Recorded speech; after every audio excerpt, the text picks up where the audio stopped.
So Hrithik Roshan on board to strike again on box office collections, क्योंकि Fighter का official trailer आ चुका है, जिसे देखने के बाद ये चीज़ 110% श्योर हो गई कि फाइटर की कहानी 2019 के पुलवामा अटैक से इंस्पायर्ड होके बनी है।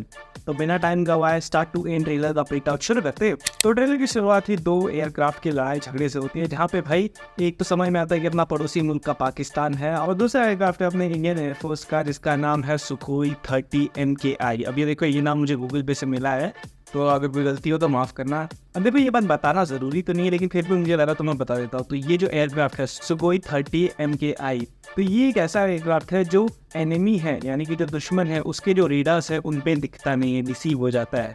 इसीलिए ये इंडिया का प्राइमरी फाइटर एयरप्लेन है, जहाँ पे ये दोनों की लड़ाई हो रही है। लेकिन मुझे एक चीज़ यहाँ पे थोड़ी सी अजीब लगी कि यहाँ पे ऋतिक रोशन का जो कि पैटी है, उसका एयरक्राफ्ट पाकिस्तान के एयरक्राफ्ट को अटैक करता है, यानी कि उस पर अटैक करता है। जो रिवर्स मिसाइल जा रही है वो उस पर जाती है, तो अपने इंडियन एयरक्राफ्ट कैसे नीचे जा रहा है, मतलब ब्लास्ट होके। मतलब मुझे ये सीन थोड़ा सा इलॉजिकल लगा। मे बी शायद से ये सीन का ये पार्ट कहीं और का हो और ये वाला पार्ट कहीं और का हो।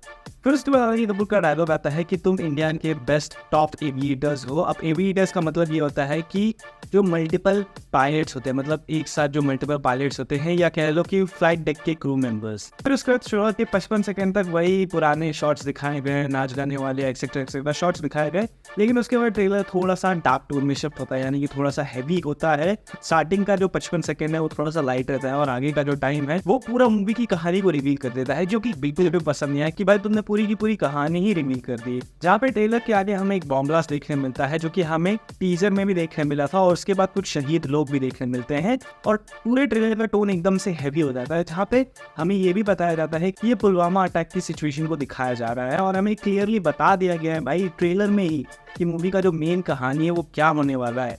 जिसमें लोग ने इवन ये भी पॉइंट आउट किया है कि जो 40 जवान मरे थे वो भी। तो क्लियरली इस बात को ये लोग ने दिखा दिया है कि भाई मूवी का प्लॉट क्या है, मूवी का कॉन्टेक्स्ट क्या है। और ये चीज़ मुझे ना उतनी रास नहीं है कि भाई तुम लोगों ने क्यों दिखाया यार। नहीं भी दिखा देना, पब्लिक डेफिनेटली क्यूरियोसिटी में, एक्साइटमेंट में जाती कि भाई भले ही इंडियन टॉप मैविक ही समझ के जाती, टॉप गन ही समझ के जाती, लेकिन जाती तो सही। और वहाँ पे जाके जब उन लोग को 15 अगस्त के टाइम पे ये सारी फीलिंग मिलती, ये मिक्स्ड फीलिंग मिलती कि भाई पुलवामा अटैक, फिर उसके 40 जवान, ये सब मिलता है तो काफ़ी ज़्यादा अच्छा लगता। लेकिन मेरा ओपिनियन ये है कि भाई ये लोग ने ट्रेलर को एकदम ज़्यादा ही दिखा दिया। इवन जो ये वाला शॉट था जिसके बारे में मैंने थंबनेल में भी बताया है, ये शॉट एग्जैक्टली वही पुलवामा अटैक के जो 40 जवान थे उन्हीं से इंस्पायर्ड होकर बनाया गया, जो कि शायद टीजर के दौरान हम लोग को उतना कैची फील भी नहीं हुआ, हम लोग को पता भी नहीं चला। लेकिन यहाँ पे क्लियरली वो चीज़ दिखा दी गई है। फिर उसके बाद अपने ऋतिक रोशन साहब एकदम बन ठन के जाते हैं बदला लेने की और दिखाने के भाई बाप कौन है। जहाँ पे ये वाले प्लेन्स की बात करूँ तो ये वही प्लेन्स है जिनके बारे में मैंने स्टार्टिंग में कहा था, कोई 30 MKI, जो कि इंडिया का फ्रंटलाइन एयरक्राफ्ट है। अब देखो भाई, इसी प्लेन के जो इनिशियल सीन्स दिखाए गए थे हमें ट्रेलर के भी, और यही शायद मूवी के एंडिंग के सीन्स में भी इंक्लूडेड रहेगा। अब ये वाला जो सीन है जिसमें ये सभी के सभी POK एंटर करते हैं, तो मैंने यहाँ पे काउंट किया था, यहाँ पे टोटल 9 एयरक्राफ्ट है। यहाँ पे अगर मैं तुम लोग को थोड़ा सा डिटेल दे दूँ कि भाई एक्चुअली क्या हुआ था पुलवामा अटैक के बाद, तो इंडिया ने 29 फरवरी को ठीक 12 दिन बाद अपना जो एयर स्ट्राइक किया था पुलवामा अटैक का बदला लेने के लिए, जिस ऑपरेशन का नाम था ऑपरेशन बंदर, और ये एयर स्ट्राइक हुआ था बालाकोट पाकिस्तान। सो ये मोस्ट प्रोबेबली उसी जगह की सिचुएशंस को दिखाया जा रहा है। और इसमें जो अपना विलन है जिसकी आंख एक लाल है, इसके बारे में भाई कुछ पता नहीं है कि ये कौन है क्या है। मे बी शायद से फाइटर की कहानी मोस्ट प्रोबेबली इंस्पायर्ड हो पुलवामा अटैक से, लेकिन यहाँ पे आने के बाद कुछ चीज़ें चेंज कर दी जाए कि भाई अब देखो यहाँ पे मैं थोड़ी सी और डिटेल अगर तुम्हें दे दूँ तो पुलवामा अटैक का जब हुआ था फिर इन चीज़ों का जो ब्लेम डाला गया था इंडिया ने पाकिस्तान पे, लेकिन कुछ टाइम बाद पाकिस्तान वालों ने कहा कि इस हमले का हमसे कोई कनेक्शन नहीं है। सो मे बी ये लोग उसी की कहानी को थोड़ा सा घुमा फिरा के इस बंदे पे ब्लेम डालेंगे, जो कि मूवी का मेन विलेन कहलाएगा। और ये कहानी की जो एंडिंग है, यानी कि जो क्लाइमैक्स है, वो बालाकोट पाकिस्तान में ही सिचुएटेड रहेगी, जहाँ पे इन दोनों का फाइनल क्लाइमैक्स सीन होगा। और स्पेशली मुझे ये वाला डायलॉग बहुत ही ज़्यादा पसंद आया कि भाई मालिक हम हैं।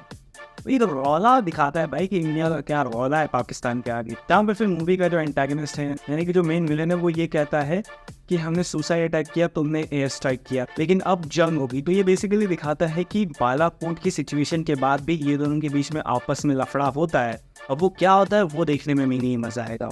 और जितने भी शॉट्स इसमें दिखाए गए ना, मैंने एकदम डिटेल में सबके ऊपर नहीं बात की है, लेकिन जितने भी दिखाए गए ना वो यही चीज़ दर्शाते हैं कि ये कंप्लीटली थिएटर एक्सपीरियंस लेने वाली चीज़ है। क्योंकि भाई सिद्धार्थ आनंद ने अब ट्रेलर में तो सारी कहानी बता दी है, अभी हमारे पास देखने के लिए क्या बचा है? तो ऑब्वियसली उसका जवाब है कि भाई देखने के लिए काफ़ी कुछ है। अब ये सीन भाई ये लोग घर पे नहीं शूट करते हैं, इन्हें CGI या VFX सबके थ्रू बनाना पड़ता है, और जिसे देखने के लिए मैं भाई एक्साइटेड हूँ। जहाँ पे इन क्लाइमैक्स के कुछ सीन्स की बात करें तो स्पेशली जो ऋतिक रोशन का ये वाला डायलॉग है, POK यानी कि पाकिस्तान ऑक्यूपाइड कश्मीर, ये लिटरली मुझे पसंद आया। जहाँ पे अगले ही सीन में ये भी कहते हैं कि अगर हम लोग बदतमीजी पे उतर आए तो फिर पूरा पाकिस्तान IOP बन जाएगा, यानी कि इंडिया ऑक्यूपाइड पाकिस्तान, और फिर उसके बाद जय हिंद। मतलब बहुत सही था यार, ये थिएटर में देखने में बहुत ज़्यादा मज़ा आएगा, और उस टाइम पे ये देशभक्ति का सिनेरियो भी काफ़ी चलता रहेगा, तो ऑब्वियसली देखने में काफ़ी ज़्यादा मज़ा आएगा। अब ये मैंने एकदम प्रॉपर ब्रेकडाउन एकदम हर सीन के ऊपर तो नहीं किया है, लेकिन हाँ एक छोटा मिनिएचर ब्रेकडाउन था, क्योंकि कहानी अब हम सबको पता ही चल चुकी है, तो उस कारण से मैं थोड़ा सा स्पेक्टिकल इसको लेके कि भाई पब्लिक कितना ज़्यादा जाके पसंद करेगी और देखेगी। लेकिन हाँ मैं चाहूँगा, मुझे अच्छे लगा ट्रेलर, और साथ ही साथ इसे देखने का भी विजुअली बहुत ज़्यादा मज़ा आने वाला है। तब तक के लिए तुम बताओ मैंने कोई छोटी मोटी डिटेल मिस तो नहीं कर दी। उसी के साथ साथ तुम्हें ट्रेलर कैसा लगा ये भी बताओ।